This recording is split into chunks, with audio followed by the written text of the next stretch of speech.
जिस दिन पंडित का हथ गुरु नानक पातशाह ने लगभग 10 साल की उम्र च फड़ लिया सी भी ये जनाऊ जबरी नहीं पाना है, तेरा जनाऊ खुद ही डिस्क्रिमिनेशन और वितकरे का जड़ा है वो सूचक है, उस दिन ही इस जंग की शुरुआत हो गई।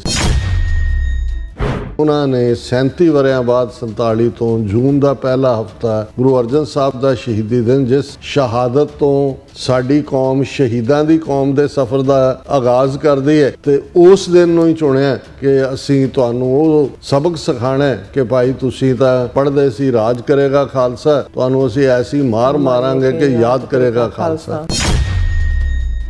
ਹੁਣ ਵੀ ਤੁਸੀਂ ਕਈ ਵਾਰ ਦੇਖੋਗੇ ਜਦੋਂ ਕੋਈ ਇਸ਼ੂ ਕਿਸਾਨ ਮੂਵਮੈਂਟ ਚੱਲ ਰਹੀ ਸੀ ਦੂਸਰੀ, ਤੇ ਉਹ ਕਹਿਣਗੇ ਕਿ 84 ਯਾਦ ਕਰਵਾ ਦੇਣਗੇ। ਅੱਜ ਵੀ ਉਹ ਜਿਹੜੀ ਪੁੱਜ ਕੇ ਨਫ਼ਰਤ ਹੈ, 22 ਤਾਰ ਦੇ ਪਹਾੜੀ ਰਾਜੇ ਇਹ ਤਾਂ 3 ਸਦੀਆਂ ਪਹਿਲਾਂ ਹੋਣਗੇ, ਅੱਜ ਵੀ ਰੋਜ਼ਾਨਾ ਹੁੰਦਾ ਹੈ ਕਿ ਜੀ ਮਨਾਲੀ ਗਏ, ਸਿੱਖ ਦੇ ਨਾਲ ਮਾਰ ਕੁਟਾਈ ਕੀਤੀ, ਦਸਤਾਰ ਲਾ ਦਿੱਤੀ। ਕਸੌਲੀ ਦੇ ਵਿੱਚ ਆ ਕੱਲ ਪਰਸੋਂ ਸਿੱਖ ਨੌਜਵਾਨ ਨੂੰ ਇੰਨਾ ਜ਼ਲੀਲ ਕੀਤਾ, ਉਹਦੀ ਪਾਗ ਨੇ ਗੋਲੀ ਚਲਾ ਦਿੱਤੀ, ਉਹਨੂੰ ਫਿਰ ਉਹ ਜਿਹੜਾ ਉਹ ਕੇਸ ਤੇ ਕਿੰਨੇ ਬਣਾਇਆ ਔਰ ਕਿੰਨਿਆਂ ਨੂੰ ਚੁੱਕਿਆ ਹੋਇਆ। जिवें बुद्ध धर्म का खात्मा शास्त्र, पहले शास्त्र से मारो, अगर बच जाए फिर शस्त्र से मारो। उही कहानी जिहड़ी है सिखां दे नाल शास्त्र नाल मारना, साडे वड्डे भरा तुसीं साडे राके, असीं अपना एक मुंडा सिख बना दिया करांगे, असीं फलाण, वो सारा शास्त्र नाल मारन दा सी भी अल्टीमेटली इन्हां नूं जज़ब करो। ਜਦੋਂ नहीं होया, सिखां ने अपनी ਵੱਖਰੀ ਹੋਂਦ ਖਾਲਸਾਈ ਪਛਾਣ ਤੀਸਰੀ ਧਿਰ ਹੈ ਉਸ ਖਿੱਤੇ ਦੇ ਵਿੱਚ, ਰੂਹਾਨੀ ਦੁਨੀਆ ਦੇ ਵਿੱਚ ਵੀ, ਸਿਆਸੀ ਦੁਨੀਆ ਦੇ ਵਿੱਚ ਵੀ। ਫਿਰ ਉਹਨਾਂ ਨੇ ਕਿਹਾ ਵੀ ਹੁਣ ਤੁਹਾਨੂੰ ਅਸੀਂ ਸਟੇਟ ਪਾਵਰ ਦਾ ਮਜ਼ਾ ਚਖਾਵਾਂਗੇ। ਇਸ ਬਦਲਦੀ ਦੁਨੀਆ ਵਿੱਚ ਤੁਸੀਂ ਪਿੱਛੇ ਨਾ ਰਹਿ ਜਾਓ। ਹਰ ਘਟਨਾ ਜੋ ਤੁਹਾਡੀ ਜ਼ਿੰਦਗੀ ਤੇ ਅਸਰ ਪਾ ਰਹੀ ਹੈ, ਅਸੀਂ ਉਸ ਬਾਰੇ ਦਵਾਂਗੇ ਤੁਹਾਨੂੰ ਸਟੀਕ ਤੇ ਸਹੀ ਜਾਣਕਾਰੀ। ਤੁਹਾਡਾ ਆਪਣਾ ਹੱਕ ਸੱਚ ਦੀ ਆਵਾਜ਼ TV84। TV84 ਦੇ ਨਾਲ ਜੁੜਨ ਲਈ ਆਪਣਾ ਫੋਨ ਚੁੱਕੋ ਤੇ ਐਪ ਸਟੋਰ ਵਿੱਚ ਜਾ ਕੇ ਡਾਊਨਲੋਡ ਕਰੋ TV84 ਦੀ ਨਵੀਂ ਐਪ। ਇਸ ਐਪ ਤੇ ਤੁਸੀਂ ਦੇਖ ਸਕਦੇ ਹੋ 24 ਘੰਟੇ TV84 ਦਾ ਲਾਈਵ ਚੈਨਲ ਅਤੇ ਨਾਲ ਹੀ ਪੰਜ ਪੰਜਾਬ ਅਤੇ ਦੁਨੀਆ ਭਰ ਦੀਆਂ ਅਹਿਮ ਖਬਰਾਂ। ਫਿਰ ਦੇਰ ਕਿਸ ਗੱਲ ਦੀ, ਹੁਣੇ ਡਾਊਨਲੋਡ ਕਰੋ TV84 ਦੀ ਨਵੀਂ ਐਪ।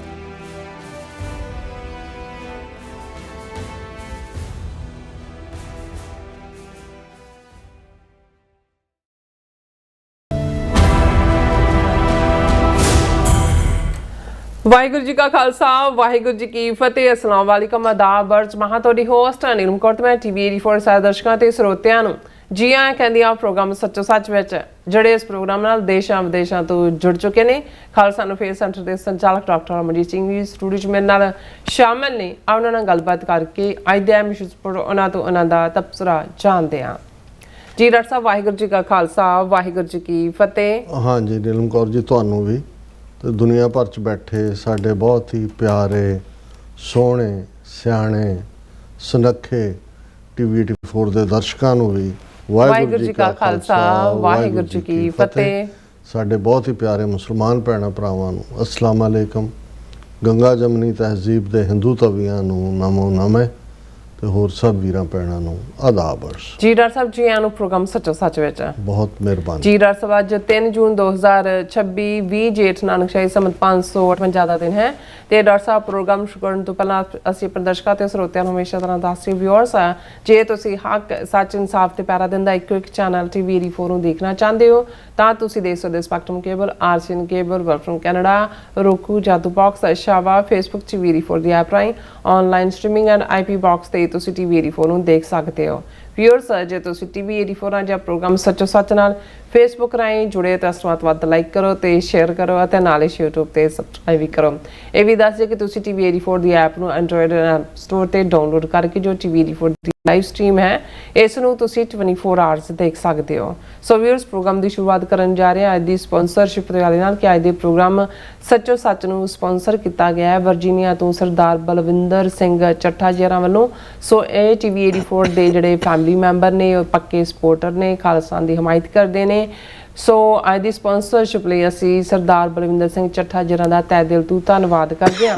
ਔਰ ਤੁਹਾਨੂੰ ਵੀ ਅਪੀਲ ਤੇ ਬੇਨਤੀ ਕਰਦੇ ਹਾਂ ਕਿ ਤੁਸੀਂ ਪ੍ਰੋਗਰਾਮ ਸੱਚੋ ਸੱਚ ਨੂੰ ਵੱਧ ਤੋਂ ਵੱਧ ਸਪਾਂਸਰ ਕਰੋ। ਸਪਾਂਸਰਸ਼ਿਪ ਲਈ ਤੁਸੀਂ ਸਾਨੂੰ ਕਾਲ ਕਰ ਸਕਦੇ ਹੋ ਸਾਡੇ ਫੋਨ ਨੰਬਰ ਤੇ 5166191984, ਸੇਮ ਨੰਬਰ ਤੇ WhatsApp ਕਰ ਸਕਦੇ ਹੋ। ਤੁਸੀਂ ਸਾਨੂੰ ਈਮੇਲ ਵੀ ਕਰ ਸਕਦੇ ਹੋ info@tvd4.tv ਤੇ। ਸੋ ਵੀਅਰਸ, ਪਹਿਲੇ ਸੈਗਮੈਂਟ ਦੇ ਵਿੱਚ ਆਪਾਂ ਜਿਸ ਤਰ੍ਹਾਂ ਕਿ ਜੂਨ 84 ਦੇ ਜਿਹੜੇ ਆ ਦਿਨ ਨੇ ਉਹ ਚੱਲ ਰਹੇ ਨੇ, ਸੋ ਆਪਾਂ ਯਾਦ ਕਰ ਰਹੇ ਹਾਂ। ਜਿਸ ਤਰ੍ਹਾਂ ਕਿ ਅੱਜ 3 ਜੂਨ ਦਾ ਦਿਨ ਹੈ ਕਿ 3 ਜੂਨ 1984 ਨੂੰ ਗੁਰੂ ਅਰਜਨ ਸਾਹਿਬ ਜੀ ਦਾ ਸ਼ਹੀਦੀ ਦਿਹਾੜਾ ਸੀ, ਜਿਸ ਦਿਨ ਟੈਂਕਾਂ ਤੋਪਾਂ ਨਾਲ ਲੈਸ ਭਾਰਤੀ ਫੌਜ ਨੇ ਘੱਲੂਘਾਰਾ 84 ਰਾਹੀਂ ਜ਼ੁਲਮਾਂ ਦੀ ਉਹ ਦਾਸਤਾਨ ਲਿਖੀ ਜਿਸ ਦੀ ਤੁਲਨਾ ਨਾਜ਼ੀਆਂ ਦੀ ਜ਼ੁਲਮਾਂ ਨਾਲ ਕੀਤੀ ਜਾ ਸਕਦੀ ਹੈ। ਸੋ ਹਕੂਮਤ ਦਾ ਮਕਸਦ ਸਿੱਖ ਕੌਮ ਨੂੰ ਖੌਫ ਨਾਲ ਭੈਭੀਤ ਕਰਕੇ ਉਸ ਦੇ ਗੋਡੇ ਲਾਉਣ ਦਾ ਸੀ, ਪਰ ਇਸ ਦੇ ਐਨ ਉਲਟ ਸਿੱਖ ਕੌਮ ਨੇ ਖਾਲਸਾ ਦੀ ਮੰਜ਼ਿਲ ਵੱਲ ਤੇਜ਼ੀ ਨਾਲ ਪੇਸ਼ਕਦਮੀ ਸ਼ੁਰੂ ਕੀਤੀ। ਸੋ ਅੱਜ 42 ਵਰਿਆਂ ਬਾਅਦ ਅੱਜ ਖਾਲਿਸਤਾਨ ਦਾ ਮੁੱਦਾ ਇੰਟਰਨੈਸ਼ਨਲ ਰਡਾਰ ਦੇ ਉੱਪਰ ਹੈ ਅਤੇ ਘੱਲੂਘਾਰਾ 84 ਨਾਲ ਸੰਬੰਧਿਤ ਨਿਜ਼ਾਮ ਵੀ ਜਿਹੜਾ ਕਰਾਂਗੇ, ਉਸ ਬਾਰੇ ਆਪਾਂ ਗੱਲਬਾਤ ਕਰ, ਜਿਹੜੀਆਂ ਨਜ਼ਮਾਂ ਨੇ ਉਹ ਵੀ ਆਪਾਂ ਸ਼ੇਅਰ ਕਰਾਂਗੇ। ਸੋ ਅਸੀਂ ਚਾਹਾਂਗੇ ਕਿ ਤੁਸੀਂ ਇਸੇ ਤਰ੍ਹਾਂ ਬਣੇ ਰਹਿਣਾ। ਦੇਖਣ ਸੁਣ ਲਈ ਤੁਹਾਡਾ ਸਭ ਦਾ ਬਹੁਤ ਸ਼ੁਕਰੀਆ ਜੀ। ਡਾਕਟਰ ਸਾਹਿਬ ਕੀ ਕਹਿਣਾ ਚਾਹੋਗੇ? ਸਭ ਤੋਂ ਪਹਿਲਾਂ ਤਾਂ ਅੱਜ ਦੇ ਪ੍ਰੋਗਰਾਮ ਨੂੰ ਸਪਾਂਸਰ ਕਰਨ ਲਈ ਅਸੀਂ ਆਪਣੇ ਵੀਰ ਸਰ ਬਲਵਿੰਦਰ ਸਿੰਘ ਚੱਠਾ, ਉਹਨਾਂ ਦੇ ਸਮੁੱਚੇ ਪਰਿਵਾਰ ਦਾ ਧੰਨਵਾਦ ਕਰਦੇ ਹਾਂ, ਸ਼ੁਕਰੀਆ ਅਦਾ ਕਰਦੇ ਹਾਂ। ਅੱਛਾ, ਇਹ ਸਾਡੇ ਲਈ ਜਦੋਂ ਵਾਸ਼ਿੰਗਟਨ DC ਦੇ ਹਵਾਲੇ ਨਾਲ ਗੱਲ ਹੁੰਦੀ ਹੈ ਤੇ ਸਾਡੇ ਦੋ ਪਿੱਲਰ ਨੇ, ਥੰਮ ਨੇ, ਭਾਈ ਬਲਵਿੰਦਰ ਸਿੰਘ ਚੱਠਾ, ਭਾਈ ਨਰਿੰਦਰ ਸਿੰਘ, ਉਹਨਾਂ ਦੇ ਸਮੁੱਚੇ ਪਰਿਵਾਰ, ਇਹਨਾਂ ਦੀ ਸੇਵਾ ਪੰਥ ਪ੍ਰਤੀ ਉਹ ਵੀ ਲਾਮਿਸਾਲ ਹੈ, ਬੇਮਿਸਾਲ ਹੈ। ਔਰ ख़ास ਤੌਰ ਤੇ ਨਿੱਜੀ ਤੌਰ ਤੇ ਵੀ ਮੈਂ ਹਮੇਸ਼ਾ ਹੀ ਰਿਣੀ ਹੈ ਕਿ ਜਿੰਨਾ ਪਿਆਰ ਮੈਨੂੰ ਇਹਨਾਂ ਪਰਿਵਾਰਾਂ ਵੱਲੋਂ, ਜਿੰਨੀ ਦੇਰ ਲਗਭਗ 18 ਸਾਲ ਸਾਡਾ ਹੈੱਡਕੁਆਰਟਰ ਵਾਸ਼ਿੰਗਟਨ DC ਸੀ 1993 94 ਤੋਂ ਬਾਅਦ 2012 ਤੱਕ, ਜਦੋਂ ਕਿ ਇੱਥੇ TV 84 ਦੀ ਸ਼ੁਰੂਆਤ ਕੀਤੀ।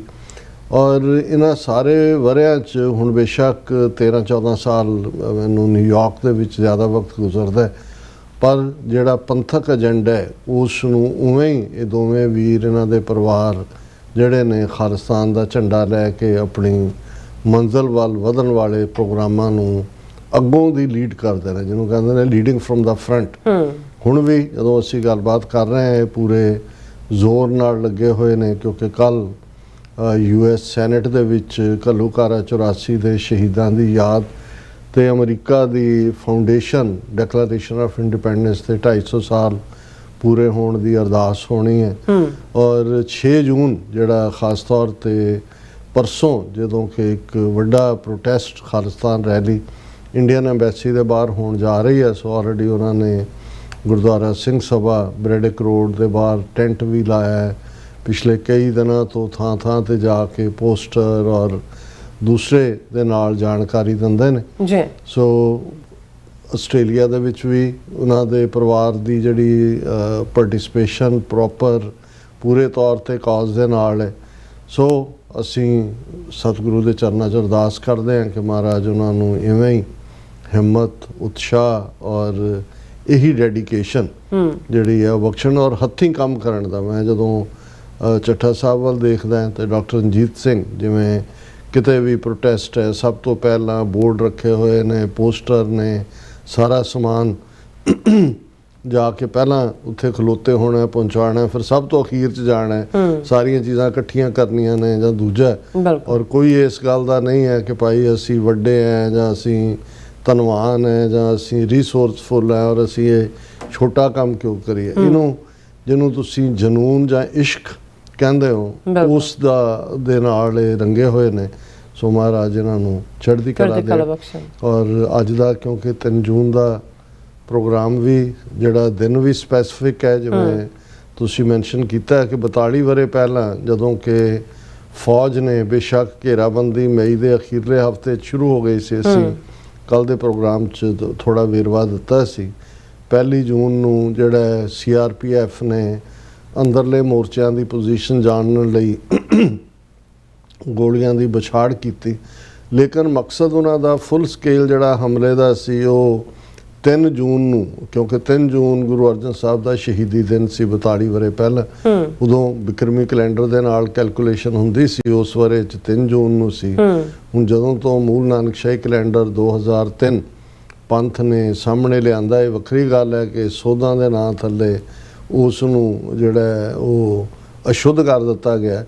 ਲੇਕਿਨ ਹੁਣ ਜਿਹੜਾ ਹੈ ਉਸ ਮੂਲ ਨਾਨਕਸ਼ਾਹੀ ਕੈਲੰਡਰ ਮੁਤਾਬਕ 16 ਜੂਨ ਦਾ ਦਿਨ ਜਿਹੜਾ ਹੈ ਉਹ ਗੁਰੂ ਅਰਜਨ ਸਾਹਿਬ ਦੇ ਸ਼ਹੀਦੀ ਦਿਨ ਦੇ ਤੌਰ ਤੇ ਮਿੱਥਿਆ ਹੋਇਆ ਹੈ। ਔਰ ਜ਼ਾਹਰ ਹੈ ਕਿ ਵੀ ਫੌਜ ਜਿਹਦੀ ਗਿਣਤੀ ਜਿਵੇਂ ਅਸੀਂ ਕੱਲ੍ਹ ਦੱਸਿਆ ਸੀ ਔਰ ਅਸੀਂ ਜਿਹੜਾ SK ਸਿਨਹਾ ਦਾ ਜ਼ਿਕਰ ਵੀ ਕੀਤਾ ਸੀ, ਵੈਸਟਰਨ ਕਮਾਂਡ ਦੇ ਲੈਫਟੀਨੈਂਟ ਜਨਰਲ, ਜਿਹੜੇ ਲਗਭਗ 18 ਮਹੀਨੇ ਪਹਿਲਾਂ ਤੋਂ ਇਹ ਉਹਨਾਂ ਨੇ ਆਪਣੀ ਲਿਖਤ ਦੇ ਵਿੱਚ ਵੀ, ਇੰਟਰਵਿਊਜ਼ ਦੇ ਵਿੱਚ ਵੀ, ਉਹਨਾਂ ਦੇ ਆਰਟੀਕਲ ਦੇ ਵਿੱਚ ਵੀ ਉਹਨਾਂ ਨੇ ਮਾਰਕ ਕੀਤਾ, ਕਿਉਂਕਿ ਲਗਭਗ 2.5 ਸਾਲ ਪਹਿਲਾਂ ਉਹ ਵੈਸਟਰਨ ਕਮਾਂਡ ਦੇ ਲੈਫਟੀਨੈਂਟ ਜਨਰਲ ਸਨ ਜਦੋਂ ਕਿ ਚੰਦੋ ਕਲਾਂ ਕਾਂਡ ਵਾਪਰਿਆ ਸੀ ਔਰ ਸੰਤ ਪਿੰਡਾਂ ਵਾਲਿਆਂ ਨੂੰ ਮਹਿਤੇ ਚੌਂਕ ਤੋਂ ਗ੍ਰਿਫਤਾਰ ਕਰਨ ਦੇ ਲਈ ਉਸ ਵੇਲੇ ਦੀ ਸੈਂਟਰਲ ਮਿਨਿਸਟਰੀ ਨੇ ਉਹਨਾਂ ਦੇ ਕਹਿਣ ਮੁਤਾਬਕ ਟੈਂਕ ਮੰਗੇ ਸੀ, ਜਿਨ੍ਹਾਂ ਨੂੰ ਉਹਨਾਂ ਨੇ ਨਾ ਕਰ ਦਿੱਤੀ ਸੀ। ਉਹਨਾਂ ਨੇ ਕਿਹਾ ਵੀ ਜਾਂ ਸਿੱਧਾ ਡਿਫੈਂਸ ਮਿਨਿਸਟਰ ਮੈਨੂੰ ਕਹੇ ਜਾਂ ਇੰਦਰਾ ਗਾਂਧੀ ਕਹੇ। ਔਰ ਦੂਸਰੀ ਗੱਲ ਉਹਨਾਂ ਨੇ ਇਹ ਕਹੀ ਸੀ ਕਿ ਭਾਈ ਫੌਜ ਜਿਹੜੀ ਹੈ ਉਹ ਬਾਰਡਰਸ ਨੂੰ ਸਿਕਿਉਰ ਕਰਨ ਲਈ ਹੁੰਦੀ ਹੈ, ਆਪਣੇ ਸ਼ਹਿਰੀਆਂ ਨੂੰ ਮਾਰਨ ਲਈ ਨਹੀਂ। ਔਰ 90,000 ਸਿੱਖ ਭਾਰਤੀ ਫੌਜ 'ਚ ਸਰਵ ਕਰਦੇ ਨੇ। ਫਿਗਰ ਉਹਨਾਂ ਹੀ ਦਿੱਤੀ ਸੀ RK ਸਿਨਹਾ ਨੇ ਕਿ ਭਾਈ ਉਹਨਾਂ ਦੇ ਵਿੱਚ ਰਿਵੋਲਟ ਹੋਏਗਾ ਜੇ ਅਸੀਂ ਉਹਨਾਂ ਦੇ ਸਭ ਤੋਂ ਮੁਕੱਦਸ ਧਾਰਮਿਕ ਸਥਾਨ ਦੇ ਉੱਤੇ ਫੌਜੀ ਹਮਲਾ ਕਰਦੇ। ਸੋ ਜ਼ਾਹਰ ਹੈ ਕਿ ਵੀ ਉਹਨਾਂ ਨੇ ਜਿਨ੍ਹਾਂ ਨੇ ਇਸ ਸਾਰਿਆਂ ਨੂੰ ਪਲਾਨ ਕੀਤਾ ਉਹ ਤਾਂ ਉਸ ਇੰਟਰਨੈਸ਼ਨਲ ਕੰਸਪੀਰੇਸੀ ਦਾ ਹਿੱਸਾ ਸੀ, ਜਿਹਦੇ 'ਚ ਜੇ ਅਸੀਂ ਦੇਖਦੇ ਹਾਂ ਅੱਜ ਵੀ ਅੱਜ ਦੀ ਆਵਾਜ਼ ਪ੍ਰੋਗਰਾਮ ਦੇ ਵਿੱਚ ਮੈਂ ਇਹ ਰਿਮਾਈਂਡ ਕਰਵਾਇਆ ਕਿ ਕਿਉਂਕਿ ਮਹਿਜ਼ ਟੈਂਕਾਂ ਤੋਪਾਂ ਨਾਲ ਦਰਬਾਰ ਸਾਹਿਬ ਜਾਂ 37 ਇਤਿਹਾਸਕ ਗੁਰਦੁਆਰਿਆਂ ਨੂੰ ਹੀ ਨਿਸ਼ਾਨਾ ਬਣਾਉਣਾ ਨਹੀਂ ਸੀ। ਇਹਦੇ ਪਿੱਛੇ ਇੱਕ ਉਹ ਕੰਸਪੀਰੇਸੀ ਉਹ ਸਾਜ਼ਿਸ਼, ਜਦੋਂ ਤੁਸੀਂ ਕਿਸੇ ਕੌਮ ਨੂੰ ਸਜ਼ਾ ਦੇਣ ਦਾ ਮਨ ਬਣਾ ਲੈਂਦੇ ਹੋ, ਕਿਸੇ ਕੌਮ ਦੇ ਗੋਡੇ ਟਿਕਾਣਾ ਤੁਹਾਡਾ ਮਨੋਰਥ ਹੁੰਦਾ ਹੈ। ਔਰ ਉਹਦੇ 'ਚ ਜ਼ਾਹਰ ਹੈ ਵੀ ਦੋ ਐਲੀਮੈਂਟ ਅਹਿਮੀਅਤ ਵਾਲੇ ਨੇ। ਇੱਕ ਤਾਂ ਜਿਹਨੂੰ ਉਹਨਾਂ ਦੀ ਨਜ਼ਮ ਵੀ ਅਸੀਂ ਸ਼ੇਅਰ ਕਰਾਂਗੇ, ਅਫਜ਼ਲ ਅਹਿਸਨ ਰੰਧਾਵਾ, ਜਿਨ੍ਹਾਂ ਨੇ 9 ਜੂਨ 1984 ਨੂੰ ਨਵਾਂ ਘੱਲੂਘਾਰਾ ਨਜ਼ਮ ਲਿਖੀ ਤੇ ਉਹਨਾਂ ਕਿਹਾ ਕਿ ਵੈਰੀਆਂ ਕੱਢ ਵਿਖਾਲਿਆ 5 ਸਦੀਆਂ ਦਾ ਵੈਰ। ਜਿਸ ਦਿਨ ਪੰਡਤ ਦਾ ਹੱਥ ਗੁਰੂ ਨਾਨਕ ਪਾਤਸ਼ਾਹ ਨੇ ਲਗਭਗ 10 ਸਾਲ ਦੀ ਉਮਰ 'ਚ ਫੜ ਲਿਆ ਸੀ ਵੀ ਇਹ ਜਨਾਊ ਜਬਰੀ ਨਹੀਂ ਪਾਉਣਾ ਹੈ, ਤੇਰਾ ਜਨਾਊ ਖੁਦ ਹੀ ਡਿਸਕ੍ਰਿਮੀਨੇਸ਼ਨ ਔਰ ਵਿਤਕਰੇ ਦਾ ਜਿਹੜਾ ਉਹ ਸੂਚਕ ਹੈ, ਉਸ ਦਿਨ ਹੀ ਇਸ ਜੰਗ ਦੀ ਸ਼ੁਰੂਆਤ ਹੋ ਗਈ ਸੀ। ਇਹ ਕਿਵੇਂ 10 ਗੁਰੂ ਪਾਤਸ਼ਾਹੀਆਂ ਦੇ ਵੇਲੇ ਇਹੀ ਤਿਲਕ ਜੰਜੂ ਵਾਲਿਆਂ ਨੇ ਕੀ ਸਾਜ਼ਿਸ਼ਾਂ ਕੀਤੀਆਂ ਉਹ ਅਕਸਰ ਅਸੀਂ ਬਿਆਨਦੇ। ਔਰ ਜਦੋਂ ਅਸੀਂ 10ਵੇਂ ਪਾਤਸ਼ਾਹ ਦੇ ਵੇਲੇ ਇਹ ਗੁਰਮਤ ਗਾਡੀ ਰਾਹ ਦਾ ਮੁਕੰਮਲ ਫਲਸਫਾ ਖਾਲਸਾ ਸਟੈਂਪ ਦੇ ਨਾਲ 5 ਕਕਾਰੀ ਰੂਪ ਦੇ ਵਿੱਚ ਖਾਲਸੇ ਦੇ ਪ੍ਰਗਟ ਹੋਣ ਦੇ ਨਾਲ ਸੰਪੂਰਨ ਹੁੰਦਾ ਹੈ ਤੇ ਜਿਹੜੇ ਜਿਸ ਦੇ ਉੱਤੇ ਜਿਸ ਵਿਚਾਰਧਾਰਾ ਤੇ ਵਰਣ ਆਸ਼ਰਮ ਦੇ ਉੱਤੇ ਬ੍ਰਾਹਮਣਵਾਦ ਖੜਾ ਹੈ, ਉਸ ਨੂੰ ਜੇ ਅੰਗਰੇਜ਼ੀ ਦਾ ਲਫ਼ਜ਼ ਇਹ ਕਹਿਣੇ ਹੋਣ ਕਿ ਲੌਕ ਸਟਾਕ ਐਂਡ ਬੈਰਲ 10ਵੇਂ ਪਾਤਸ਼ਾਹ ਨੇ ਖਾਲਸਾ ਕਨਸੈਪਟ ਦੇ ਰੂਪ ਦੇ ਵਿੱਚ ਫਾਈਨਲ ਸਟੈਂਪ ਲਾ ਕੇ ਖਾਲਸੇ ਨੂੰ ਉਹਨਾਂ ਤੋਂ ਮੁਕਤ ਕੀਤਾ। ਜਦੋਂ 10ਵੇਂ ਪਾਤਸ਼ਾਹ ਨੇ 5 ਆਪਣੇ ਉਹਨਾਂ ਪਿਆਰਿਆਂ ਨੂੰ ਫਰਮਾਇਆ ਕਿ ਅੱਜ ਤੋਂ ਤੁਹਾਡੀ ਕੁੱਲ ਨਾਸ, ਕਰਮ ਨਾਸ, ਕਿਰਤ ਨਾਸ, ਵਰਣ ਨਾਸ, ਭਰਮ ਨਾਸ, ਤੁਸੀਂ ਖਾਲਸਾ ਹੋ। ਹੁਣ ਇਹ ਸਾਰਾ ਵਰਣ ਆਸ਼ਰਮ ਜ਼ਾਤ ਪਾਤ ਤੇ ਕੁੱਲ ਰੀਤ ਦੇ ਨਾਲ ਜੁੜਿਆ ਹੋਇਆ, ਇਹ ਕਰਮ ਕਾਂਡਾਂ ਦੇ ਨਾਲ ਜੁੜਿਆ ਹੋਇਆ, ਇਹ ਕਰਮਾਂ ਦੀ ਗਤੀ ਦੇ ਨਾਲ ਜੁੜਿਆ ਹੋਇਆ, ਇਹ ਭਰਮਾਂ ਦੇ ਵਿੱਚ ਫਸਾਇਆ ਹੋਇਆ। ਤੇ ਗੁਰੂ ਸਾਹਿਬ ਨੇ ਨਾਸ ਡਾਕਟਰੀਨ ਦੀ ਜਦੋਂ ਅਸੀਂ ਗੱਲ ਕਰਦੇ ਹਾਂ, ਮੁਕੰਮਲ ਡਿਸਟਰਕਸ਼ਨ ਦੇ ਨਾਲ ਇਹ ਕਿਹਾ ਕਿ ਤੁਸੀਂ ਮੇਰਾ ਖਾਲਸਾ ਹੋ, ਤੁਸੀਂ ਇਹ ਸਭ ਤੋਂ ਮੁਕਤ। ਔਰ ਨਾਲ ਹੀ ਇਹ ਡਾਇਰੈਕਟਿਵ ਦਿੱਤਾ, ਜਬ ਲਗ ਖਾਲਸਾ ਰਹਿ ਨਿਆਰਾ, ਤਬ ਲਗ ਤੇਜ ਦਿਓ ਮੈਂ ਸਾਰਾ, ਜਬ ਇਹ ਗਏ ਵਿਪਰਨ ਕੀ ਰੀਤ, ਮੈਂ ਨਾ ਕਰੋ ਇਨਕੀ ਪ੍ਰਤੀਤ। ਹੁਣ ਵਿਪਰ ਬੱਬੇ ਨਾਲ ਹੈ, ਜਿਸ ਦਾ ਮਤਲਬ ਹੈ ਬ੍ਰਾਹਮਣ, ਕਿ ਭਾਈ ਜਦੋਂ ਤੱਕ ਖਾਲਸੇ ਦਾ ਨਿਆਰਾਪਨ ਕਾਇਮ ਹੈ, ਖਾਲਸਾ ਪ੍ਰੇਮਾ ਭਗਤੀ ਦੇ ਵਿੱਚ ਖਾਲਸਾ ਖਾਸ ਕਹਾਵੈ ਸੋਈ, ਜਾਂ ਕੇ ਹਿਰਦੈ ਭਰਮ ਨਾ ਹੋਈ, ਭਰਮ ਭੇਖ ਤੇ ਰਹਿ ਨਿਆਰਾ, ਸੋ ਖਾਲਸਾ ਸਤਿਗੁਰੂ ਹਮਾਰਾ। ਕਿ ਨਾ ਉਹ ਭਰਮ ਦੇ ਵਿੱਚ ਹੈ, ਕੋਈ ਡਾਊਟ ਨਹੀਂ ਹੈ, ਕੋਈ ਨਾ ਜਿਹੜਾ ਉਹਨੇ ਕੋਈ ਭੇਖ ਰੱਖਿਆ ਹੋਇਆ, ਉਹ ਜੋ ਅੰਦਰ ਹੈ ਉਹ ਬਾਹਰ ਹੈ, ਉਹਦੀ ਜ਼ਬਾਨ ਤੇ ਸੱਚ ਹੈ, ਉਸ ਦੇ ਅੰਦਰ ਵਾਹਿਗੁਰੂ ਦਾ ਨਾਮ ਵਸਦਾ ਹੈ, ਉਹ ਬਿਨਾਂ ਰੱਬ ਤੋਂ ਕਿਸੇ ਤੋਂ ਡਰਦਾ ਨਹੀਂ ਹੈ। ਉਸ ਨੇ ਇਸ ਧਰਤੀ ਦੇ ਉੱਤੇ ਜਿਹੜੀਆਂ ਰੱਬੀ ਕਦਰਾਂ ਕੀਮਤਾਂ ਨੇ, ਰੱਬੀ ਵੈਲਿਊਜ਼ ਨੇ, ਉਹਨਾਂ ਨੂੰ ਨਾਫਜ਼ ਕਰਨ ਦੇ ਲਈ ਉਹ ਅਕਾਲ ਪੁਰਖ ਦੀ ਫੌਜ ਦਾ ਸਿਪਾਹ ਸਲਾਰ ਹੈ। ਕਿਉਂਕਿ ਖਾਲਸਾ ਅਕਾਲ ਪੁਰਖ ਕੀ ਫੌਜ, ਪ੍ਰਗਟਿਓ ਖਾਲਸਾ ਪਰਮਾਤਮ ਕੀ ਮੌਜ। ਉਹ ਪਰਮਾਤਮਾ ਦੀ ਮੌਜ 'ਚ ਪੈਦਾ ਹੋਇਆ ਤੇ ਉਹਦੇ ਜ਼ਿੰਮੇ ਕੰਮ ਹੈ ਖਾਲਸਾ ਸੋਏ ਜੋ ਨਿਰਧਨ ਕੋ ਪਾਲੇ, ਖਾਲਸਾ ਸੋਏ ਜੋ ਦੁਸ਼ਟ ਕੋ ਗਾਲੇ। ਇਹ ਪੱਕੀ ਜਿਹੜੀ ਅਸਾਈਨਮੈਂਟ ਹੈ, ਜਿਹੜੀ ਮਿਸ਼ਨ ਸਟੇਟਮੈਂਟ ਹੈ ਕਿ ਉਸ ਸਿਸਟਮ ਨੂੰ ਕਾਇਮ ਕਰਨਾ ਹੈ ਖਾਲਸੇ ਨੇ। ਜਿੱਥੇ ਵੀ ਖਾਲਸਾ ਵਸਦਾ ਹੈ, ਜਿੱਥੇ ਜਿਹੜੇ ਹੈਵ ਨਾਟ ਨੇ, ਓਪਰੈਸਡ ਨੇ, ਸੁਪਰੈਸਡ ਨੇ, ਰਿਪਰੈਸਡ ਨੇ, ਉਹਨਾਂ ਨੂੰ ਉੱਪਰ ਚੁੱਕਣਾ ਹੈ। ਉਹਨਾਂ ਦੀ ਪਾਲਣਾ ਦਾ ਮਤਲਬ ਹੈ ਕਿ ਉਹਨਾਂ ਦੇ ਰਾਖੇ ਬਣਨਾ ਹੈ ਤੇ ਜਿਹੜਾ ਜ਼ੁਲਮ ਕਰਨ ਵਾਲਾ ਹੈ, ਟਾਇਰੈਂਟ ਹੈ, ਉਸ ਨੂੰ ਗਾਲਣਾ ਹੈ, ਉਹਨੂੰ ਡਿਸਟਰੋਏ ਕਰਨਾ ਹੈ। ਇਹ ਮਿਸ਼ਨ ਖਾਲਸੇ ਦਾ ਸੁਜ਼ਾਰ ਹੈ ਕਿ ਜੇ ਫਿਰ 14 ਜੰਗਾਂ 10ਵੇਂ ਪਾਤਸ਼ਾਹ ਨੇ ਆਪਣੇ ਜੀਵਨ 'ਚ ਲੜੀਆਂ ਨੇ ਤੇ ਲਗਭਗ 12 ਜੰਗਾਂ 22 ਤਾਰ ਦੇ ਪਹਾੜੀ ਰਾਜਿਆਂ ਨੇ, ਜਿਨ੍ਹਾਂ ਨੂੰ ਸਭ ਤੋਂ ਜ਼ਿਆਦਾ ਤਕਲੀਫ ਸੀ। ਔਰੰਗਜ਼ੇਬ ਔਰ ਮੁਗਲਿਆ ਫੌਜ ਹੈ, ਸੂਬਾ ਸਰਹੰਦ ਔਰ ਸੂਬਾ ਲਾਹੌਰ ਔਰ ਸੂਬਾ ਕਸ਼ਮੀਰ, ਇਹ ਫੌਜ ਤਾਂ ਬਾਅਦ 'ਚ ਇਨਵੋਲਵ ਹੋਈ ਜਦੋਂ 22 ਤਾਰ ਦੇ ਪਹਾੜੀ ਰਾਜਿਆਂ ਨੇ ਸ਼ਿਕਾਇਤ ਕੀਤੀ ਔਰੰਗਜ਼ੇਬ ਦੇ ਕੋਲ। ਸੋ ਜ਼ਾਹਰ ਹੈ ਕਿ ਵੀ ਇਸ ਸਾਰੇ ਪੀਰੀਅਡ 'ਚ ਜਦੋਂ 5 ਸਦੀਆਂ ਦਾ ਵੈਰ ਕੱਢਣ ਦੀ ਗੱਲ ਹੈ ਕਿ ਉਹਨਾਂ ਨੇ ਉਦੋਂ ਕੰਸਪੀਰੇਸੀ ਕੀਤੀ, ਪਿੱਛੇ ਰਹਿ ਕੇ ਸਾਹਮਣੇ ਨਹੀਂ ਆਏ। ਹਾਂ, ਉਹਨਾਂ ਦੇ ਕਿਰਦਾਰ ਅਸੀਂ ਕਿਤੇ ਉਹ ਚੰਦੂ ਹੈ, ਕਿਤੇ ਗੰਗੂ ਹੈ, ਕਿਤੇ ਸੁੱਚਾਨੰਦ ਹੈ, ਕਿਤੇ ਲੱਖੂ ਹੈ, ਕਿਤੇ ਜੱਸੂ ਹੈ, ਤੇ ਫਿਰ ਸਿੱਖ ਰਾਜ ਕਾਇਮ ਹੁੰਦਾ ਹੈ ਤੇ ਸਿੱਖ ਰਾਜ ਦੀ ਡਿਸਟਰਕਸ਼ਨ ਦੇ ਵਿੱਚ ਕਿਤੇ ਉਹ ਬ੍ਰਾਹਮਣ ਲਾਲ ਸਿੰਘ, ਤੇਜ ਸਿੰਘ ਯੂਪੀ ਦੇ ਭਈਏ ਨੇ, ਤੇ ਕਿਤੇ ਧਿਆਨ ਸਿੰਘ, ਗੁਲਾਬ ਸਿੰਘ, ਸੁਚੇਤ ਸਿੰਘ ਜੰਮੂ ਦੇ ਡੋਗਰੇ ਨੇ ਕਿ ਉਹਨਾਂ ਨੇ ਕਿਵੇਂ ਉਹ ਇੱਕ ਵੱਡੀ ਸਾਜ਼ਿਸ਼ ਦੇ ਤਹਿਤ ਅੰਗਰੇਜ਼ਾਂ ਦੇ ਨਾਲ ਰਲ ਕੇ, ਜਿਸ ਨੂੰ ਫਿਰ ਸ਼ਾਹ ਮੁਹੰਮਦ ਨੇ ਕਿਹਾ ਕਿ ਸ਼ਾਹ ਮੁਹੰਮਦਾ ਇੱਕ ਸਰਕਾਰ ਬਾਝੋਂ ਫੌਜਾਂ ਜਿੱਤ ਕੇ ਅੰਤ ਨੂੰ ਹਾਰੀਆਂ ਨੇ, ਉਹ ਜਿਹੜਾ ਸਾਰਾ ਪਾਰਟ ਸਾਡੇ ਸਾਹਮਣੇ। ਲੇਕਿਨ ਇਸ ਸਾਰੇ ਪੀਰੀਅਡ ਦੇ ਵਿੱਚ ਸਿੱਧੇ ਤੌਰ ਤੇ ਇਹਨਾਂ ਦੇ ਕੋਲ ਸਿਆਸੀ ਸ਼ਕਤੀ ਨਹੀਂ ਸੀ, ਜਿਹੜੀ 15 ਅਗਸਤ 1947 ਨੂੰ ਆਈ। ਕ੍ਰਿਮੀਨਲ ਟ੍ਰਾਈਬ ਵਿਦਨ 2 ਮੰਥਸ ਐਲਾਨ ਦਿੱਤਾ, ਕੱਲ੍ਹ ਵੀ ਅਸੀਂ ਜ਼ਿਕਰ ਕੀਤਾ ਸੀ। ਤੇ 37 ਵਰੇ ਹਰ ਜਿਹੜਾ ਸੰਭਵ ਤਰੀਕਾ ਸੀ ਇਨਸਾਫ ਲੈਣ ਦਾ, ਉਹ ਸਿੱਖਾਂ ਨੇ ਅਡਾਪਟ ਕੀਤਾ ਕਿ ਭਾਈ ਸਾਡਾ ਮਜ਼ਹਬ, ਸਾਡੀ ਬੋਲੀ, ਸਾਡੀ ਤਹਿਜ਼ੀਬ, ਸਾਡੀ ਆਰਥਿਕਤਾ, ਸਾਡੀ ਅਡਰੀ ਹੋਂਦ ਕਾਇਮ ਰਹਿ ਸਕੇ। ਤੇ ਉਹਨਾਂ ਨੇ 37 ਵਰਿਆਂ ਬਾਅਦ 47 ਤੋਂ ਜੂਨ ਦਾ ਪਹਿਲਾ ਹਫਤਾ ਗੁਰੂ ਅਰਜਨ ਸਾਹਿਬ ਦਾ ਸ਼ਹੀਦੀ ਦਿਨ, ਜਿਸ ਸ਼ਹਾਦਤ ਤੋਂ ਸਾਡੀ ਕੌਮ ਸ਼ਹੀਦਾਂ ਦੀ ਕੌਮ ਦੇ ਸਫ਼ਰ ਦਾ ਆਗਾਜ਼ ਕਰਦੀ ਹੈ, ਤੇ ਉਸ ਦਿਨ ਨੂੰ ਹੀ ਚੁਣਿਆ ਕਿ ਅਸੀਂ ਤੁਹਾਨੂੰ ਉਹ ਸਬਕ ਸਿਖਾਉਣਾ ਹੈ ਕਿ ਭਾਈ ਤੁਸੀਂ ਤਾਂ ਪੜ੍ਹਦੇ ਸੀ ਰਾਜ ਕਰੇਗਾ ਖਾਲਸਾ, ਤੁਹਾਨੂੰ ਅਸੀਂ ਐਸੀ ਮਾਰ ਮਾਰਾਂਗੇ ਕਿ ਯਾਦ ਕਰੇਗਾ ਖਾਲਸਾ। ਔਰ ਹੁਣ ਵੀ ਤੁਸੀਂ ਕਈ ਵਾਰ ਦੇਖੋਗੇ ਜਦੋਂ ਕੋਈ ਇਸ਼ੂ ਕਿਸਾਨ ਮੂਵਮੈਂਟ ਚੱਲ ਰਹੀ ਸੀ ਦੂਸਰੀ, ਤੇ ਉਹ ਕਹਿਣਗੇ ਕਿ 84 ਯਾਦ ਕਰਵਾ ਦੇਣਗੇ। ਹਾਲਾਂ ਹਕੀਕਤ ਦੇ ਵਿੱਚ ਇਹ ਤਾਂ ਇਤਿਹਾਸ ਡਿਸਾਈਡ ਕਰਦਾ ਹੁੰਦਾ ਹੈ ਕਿ ਕਿਹਨੂੰ ਕੀ ਯਾਦ ਕਰਾਇਆ ਜਾਏਗਾ। ਪਰ ਤੁਸੀਂ ਅੱਜ ਵੀ ਉਹ ਜਿਹੜੀ ਪੁੱਜ ਕੇ ਨਫ਼ਰਤ ਹੈ, 22 ਤਾਰ ਦੇ ਪਹਾੜੀ ਰਾਜੇ, ਇਹ ਤਾਂ 3 ਸਦੀਆਂ ਪਹਿਲਾਂ ਹੋਣਗੇ। ਅੱਜ ਵੀ ਤੁਸੀਂ ਆ ਰੋਜ਼ਾਨਾ ਹੁੰਦਾ ਹੈ ਕਿ ਜੀ ਮਨਾਲੀ ਗਏ, ਸਿੱਖ ਦੇ ਨਾਲ ਮਾਰ ਕੁਟਾਈ ਕੀਤੀ, ਦਸਤਾਰ ਲਾ ਦਿੱਤੀ।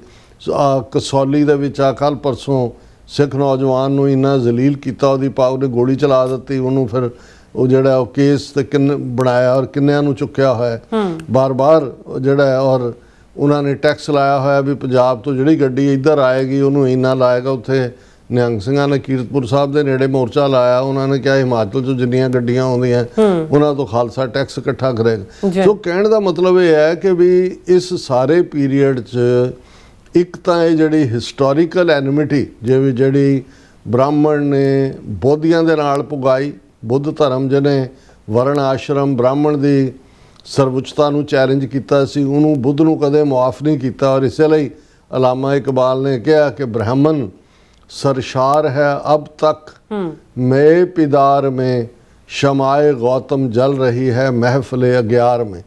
कि ब्राह्मण अज भी हंकार दी शराब पी के जड़ा वो मस्तिया होया है, वो झूम रहा है।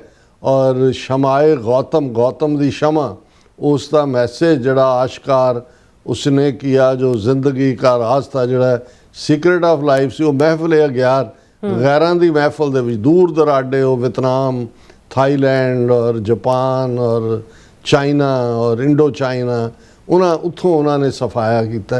सो यही कहानी जिवें बुद्ध धर्म का खात्मा, शास्त्र पहले शास्त्र से मारो, अगर बच जाए फिर शस्त्र से मारो, वही कहानी जिहड़ी है सिखां दे नाल रिपीट, शास्त्र नाल मारना साडे वड्डे भरा, तुसीं साडे राके, असीं अपना एक बुढ़ा सिख बना दिया करांगे, असीं फलाण, वो सारा शास्त्र नाल मारन दा सी भी अल्टीमेटली इन्हां नूं जज़ब करो।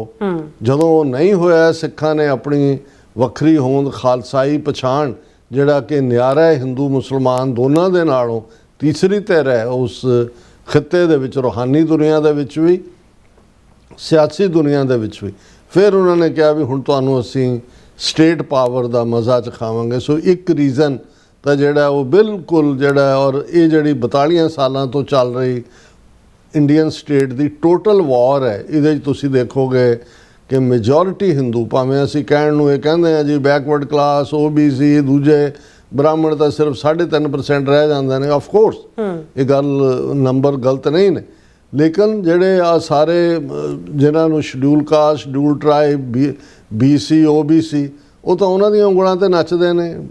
ਰਾਈਟਿੰਗ ਕੌਣ ਕਿਹਨਾਂ ਨੂੰ ਲਿਆਂਦਾ ਜਾਂਦਾ ਹੈ ਦੰਗੇ ਫਸਾਦ ਕਰਾਉਣ ਦੇ ਲਈ, ਕਿਹਨਾਂ ਨੂੰ ਕੌਣ ਵੋਟਾਂ ਪਾ ਰਹੇ ਨੇ ਉਹਨਾਂ ਨੂੰ ਸਾਰਿਆਂ ਨੂੰ, ਕਿਉਂਕਿ ਅਲਟੀਮੇਟਲੀ ਉਹ ਇੰਨੇ ਕੁ ਜਿਹੜੇ ਨੇ ਉਹਨਾਂ ਦੀ ਜਿਹੜੀ ਹੈ ਉਹ ਪ੍ਰੋਗਰਾਮਿੰਗ ਕੀਤੀ ਹੋਈ ਹੈ ਮੈਂਟਲ, ਜਾਂ ਇਸ ਕਦਰ ਉਹਨਾਂ ਦੇ ਵਿੱਚ ਗੁਲਾਮੀ ਤਸਾਈ ਹੋਈ ਹੈ, ਉਹਨਾਂ ਨੂੰ ਪਤਾ ਹੀ ਨਹੀਂ ਲੱਗਦਾ ਕਿ ਭਾਈ ਅਸੀਂ ਜੋ ਕਰ ਰਹੇ ਹੋ ਕਿਹਦੇ ਹਿੱਤ ਦੇ ਵਿੱਚ ਜਾਂਦਾ ਹੈ, ਔਰ ਉਹ ਉਹਨਾਂ ਦੀਆਂ ਆਪਣੀਆਂ ਜੜ੍ਹਾਂ ਦੇ ਵਿੱਚ ਤੇਲ ਦੇਣ ਵਾਲੀ ਜਿਹੜੀ ਇਹ ਗੱਲ ਹੁੰਦੀ ਹੈ। ਔਰ ਤੁਸੀਂ ਦੇਖੋਗੇ ਕਿ ਜਿੰਨੇ ਕਰੰਟ ਉਸ ਧਰਤੀ ਦੇ ਉੱਤੇ ਬ੍ਰਾਹਮਣਵਾਦ ਦੇ ਖਿਲਾਫ ਉੱਠੇ ਨੇ, ਸੂਨਰ ਔਰ ਲੇਟਰ ਉਹਨਾਂ ਨੇ ਬ੍ਰਾਹਮਣ ਨੇ ਉਹਨੂੰ ਸਬਜੂਗੇਟ ਕਰ ਲਿਆ ਜਾਂ ਆਪਣੇ 'ਚ ਮਰਜ ਕਰ ਲਿਆ, ਜਾਂ ਉਹਨਾਂ ਦੇ ਉੱਤੇ ਆਤੰਕਵਾਦ, ਅਲਗਾਵਵਾਦ, ਉਗਰਵਾਦ ਜੋ ਸਿੱਖਾਂ ਨਾਲ ਕਰ ਰਹੇ ਨੇ, ਜੋ ਨਕਸਲੀਆਂ ਨੂੰ ਮਾਓਵਾਦੀ ਔਰ दूसरे कह के जिवें एलिमिनेशन भी की और जो कुछ चल रहा है। सो इस सारे दे चलदे हैं इंदिरा गांधी एक टूल है उस सारे ब्राह्मणवाद के थॉट का, जिस नूं जदों सिखां ने,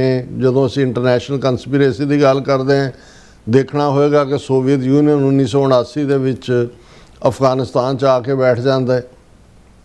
वही 1979 का साल है आयतुल्ला खमीनी 18 ਸਾਲਾਂ ਦੀ ਆਪਣੀ ਜਲਾਵਤਨੀ ਤੋਂ ਬਾਅਦ ईरान ਦੇ ਉੱਤੇ ਜਾ ਕੇ, ਜਿਹਨੂੰ ईरानियन रेवोल्यूशन ਕਿਹਾ ਜਾਂਦਾ ਹੈ, ਉਸ ਦੀ ਸ਼ੁਰੂਆਤ ਕਰਦੇ। सोवियत यूनियन ਦਾ ਅਫਗਾਨਿਸਤਾਨ ਨੂੰ ਆਕੂਪਾਈ ਕਰਨਾ, ਉਸ ਮੌਕੇ ਦੇ ਉੱਤੇ ਇੰਦਰਾ ਗਾਂਧੀ ਆਲਮੋਸਟ ਇੱਕ ਸੈਟੇਲਾਈਟ ਹੀ ਸੀ ਉਹਨਾਂ ਦੇ ਹੱਥਾਂ ਦੇ ਵਿੱਚ, KGB ਦੇ। ਇੰਡੀਆ ਇੱਕ ਸੈਟੇਲਾਈਟ ਸਟੇਟ ਸੀ ਸੋਵੀਅਤ ਯੂਨੀਅਨ ਦੇ, ਔਰ ਜਿਹੜੀ ਐਮਰਜੈਂਸੀ ਰੂਲ ਆਫ ਐਮਰਜੈਂਸੀ ਲਾਇਆ ਇੰਦਰਾ ਗਾਂਧੀ ਨੇ।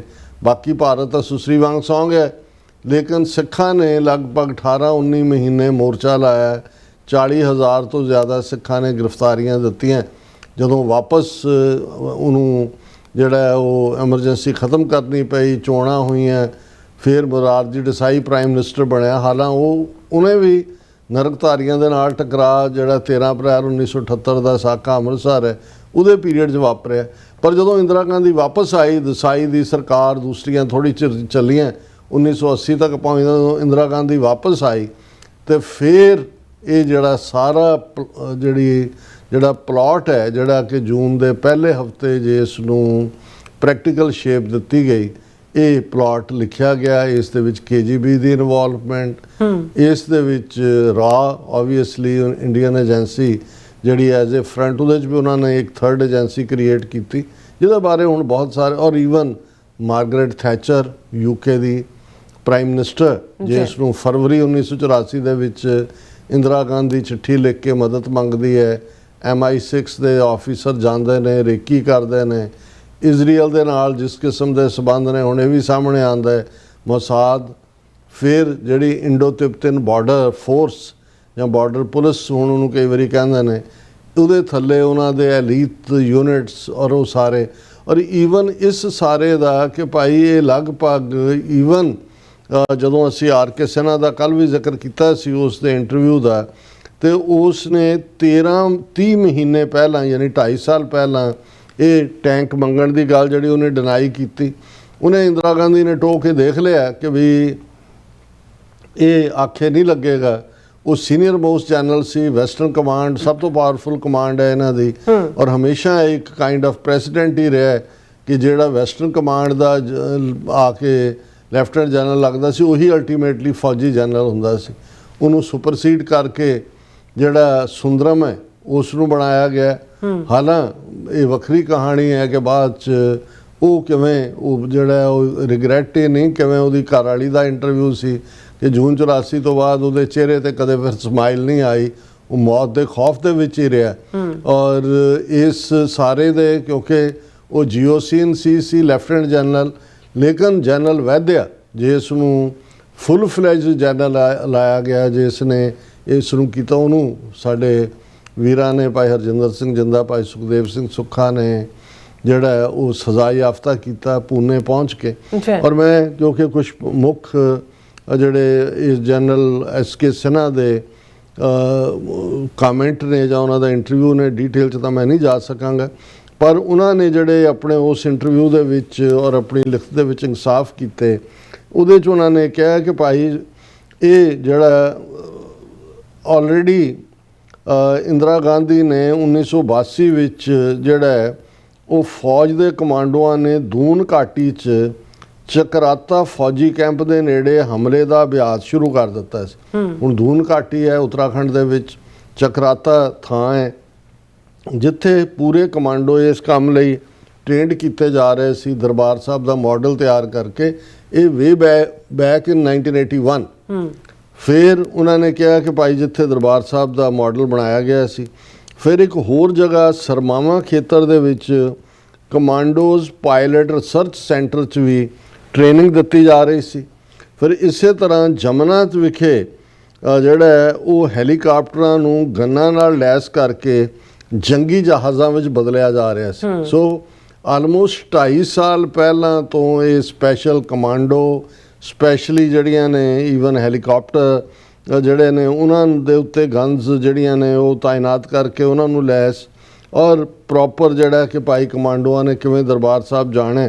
ਔਰ ਉਹਨਾਂ ਨੇ ਕਿਹਾ ਕਿ ਭਾਈ ਇਹ ਸਾਰਾ ਇੱਕ ਸਟੇਜ ਦੇ ਉੱਤੇ ਇਹ ਖਬਰ ਲੀਕ ਹੋ ਗਈ, ਇਸ ਲਈ ਉਹਨਾਂ ਨੇ ਇਸ ਆਪਰੇਸ਼ਨ ਨੂੰ ਥੋੜੀ ਦੇਰ ਲਈ ਸ਼ੈਲਫ ਕਰ ਦਿੱਤਾ। ਔਰ ਫਿਰ ਉਹਨਾਂ ਨੇ ਜਿਹੜਾ ਮਿਸਟਰ ਸਿਨਹਾ ਦਾ ਇਹ ਕਹਿਣਾ ਹੈ ਕਿ ਭਾਈ ਆਪਣਾ ਐਕਸਪੀਰੀਅੰਸ ਤਾਂ ਉਹਨਾਂ ਨੇ ਦੱਸ ਹੀ ਦਿੱਤਾ ਸੀ ਕਿ ਬਈ ਮੈਂ ਮਨਾ ਕਰ ਦਿੱਤਾ ਸੀ, ਇਸ ਦਾ ਵੀ ਉਹਨਾਂ ਨੇ ਉਸ ਇੰਟਰਵਿਊ ਦੇ ਵਿੱਚ ਜ਼ਿਕਰ ਕੀਤਾ। ਫਿਰ ਜਿਹੜੀ ਗੱਲ ਜਦੋਂ ਇਹ ਕਿਹਾ ਜਾਂਦਾ ਹੈ, ਆਪਣਾ ਵੀ ਇੱਕ ਤਬਕਾ ਅਜੇ ਤੱਕ ਵੀ ਜਿਹੜੇ ਬ੍ਰੇਨ ਵਾਸ਼ਡ ਨੇ ਜਾਂ ਜਿਹੜੇ ਭਗੌੜੇ ਨੇ ਉਹ ਕਹਿਣਗੇ ਕਿ ਜੀ ਜੇ ਸੰਤ ਉੱਥੇ ਹਥਿਆਰਾਂ ਨਾਲ ਲੈਸ ਬੈਠੇ ਹੁੰਦੇ, ਸਿੰਘਾਂ ਕੋਲ ਹਥਿਆਰ ਨਾ ਹੁੰਦੇ ਤੇ ਮੌਕਾ ਨਹੀਂ ਸੀ ਮਿਲਣਾ, ਫੌਜ ਬਹਾਨਾ ਨਹੀਂ ਸੀ ਮਿਲਣਾ ਇੰਦਰਾ ਗਾਂਧੀ ਨੂੰ ਜਾਂ ਇੰਡੀਅਨ ਆਰਮੀ ਨੂੰ ਜਾਣ ਦਾ।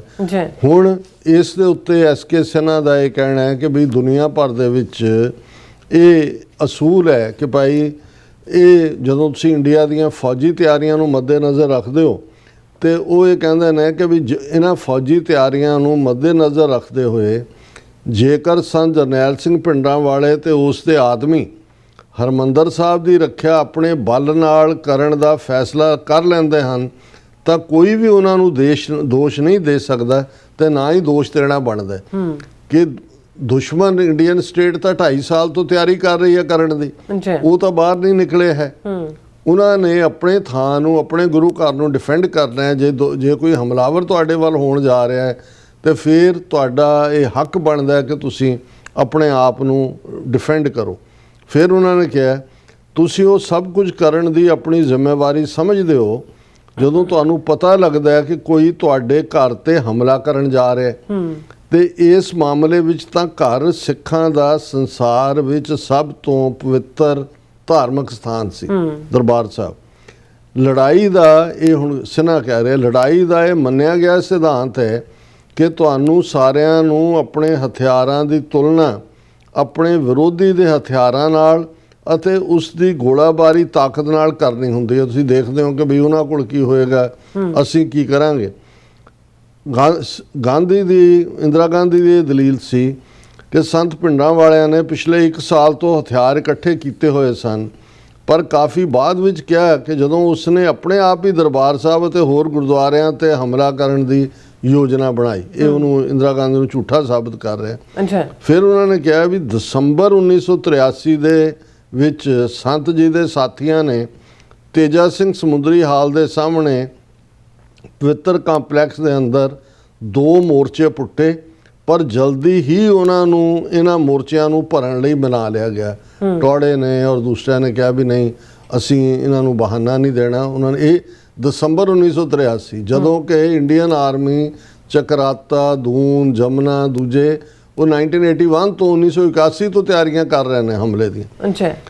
ਫਿਰ ਉਹਨਾਂ ਨੇ ਕੋਟ ਕੀਤਾ ਕਿ SGPC ਦੇ ਸਕੱਤਰ ਭਾਨ ਸਿੰਘ ਅਨੁਸਾਰ ਕੰਪਲੈਕਸ ਦੀ ਕਿਲ੍ਹਾਬੰਦੀ ਇਸ ਸਾਲ 17 ਫਰਵਰੀ ਤੋਂ ਸ਼ੁਰੂ ਹੋਈ ਸੀ, ਕਿ ਜਦੋਂ ਐਨ ਸਰਟਨ ਹੋ ਗਿਆ, ਸੰਤਾਂ ਦੇ ਕੋਲ ਅੰਦਰੂਨੀ ਜਾਣਕਾਰੀ ਵੀ ਪਹੁੰਚ ਜਾਂਦੀ ਸੀ ਕਿ ਵੀ ਹਮਲਾ ਹੋਣਾ ਹੈ ਇੱਥੇ ਪੂਰਾ। ਜਨਰਲ ਸੁਬੇਗ ਸਿੰਘ ਫੌਜੀ ਇੱਕ ਟ੍ਰੇਨਡ ਜਨਰਲ ਸੀ, ਉਹਨਾਂ ਨੇ ਕਿਹਾ ਕਿ ਭਾਈ ਹਮਲਾ ਇਹ ਜੋ ਕਰ ਰਹੇ ਨੇ ਇਹਨਾਂ ਨੇ ਕਰਨਾ ਹੀ ਕਰਨਾ, ਸਾਨੂੰ ਹੁਣ ਆਪਣਾ ਡਿਫੈਂਸ ਕਰਨ ਦੀ ਲੋੜ ਹੈ। ਸੋ 17 ਫਰਵਰੀ ਤੋਂ ਉਹਨਾਂ ਨੇ ਜਿਹੜਾ ਇਹ ਸ਼ੁਰੂ, ਇਹ ਵੀ ਉਦੋਂ ਜਦੋਂ CRPF ਤੇ BSF ਦੇ ਯੂਨਿਟਾਂ ਵੱਲੋਂ ਇੱਕ ਤਰਫਾ ਗੋਲਾਬਾਰੀ ਦੀ ਕਾਰਵਾਈ ਸ਼ੁਰੂ ਹੋ ਗਈ ਅਤੇ ਦਰਬਾਰ ਸਾਹਿਬ ਦੀ 4 ਦੀਵਾਰੀ ਨੂੰ ਬੰਕਰ ਅਤੇ ਕਿਲੇ ਦੇ ਰੂਪ ਵਿੱਚ ਤਬਦੀਲ ਕਰ ਦਿੱਤਾ। ਫਿਰ ਉਹਨਾਂ ਨੇ ਉਹਨੂੰ ਫੋਰਟੀਫਾਈ ਕੀਤਾ, ਉਸ ਦੀ ਕਿਲ੍ਹਾਬੰਦੀ ਕੀਤੀ।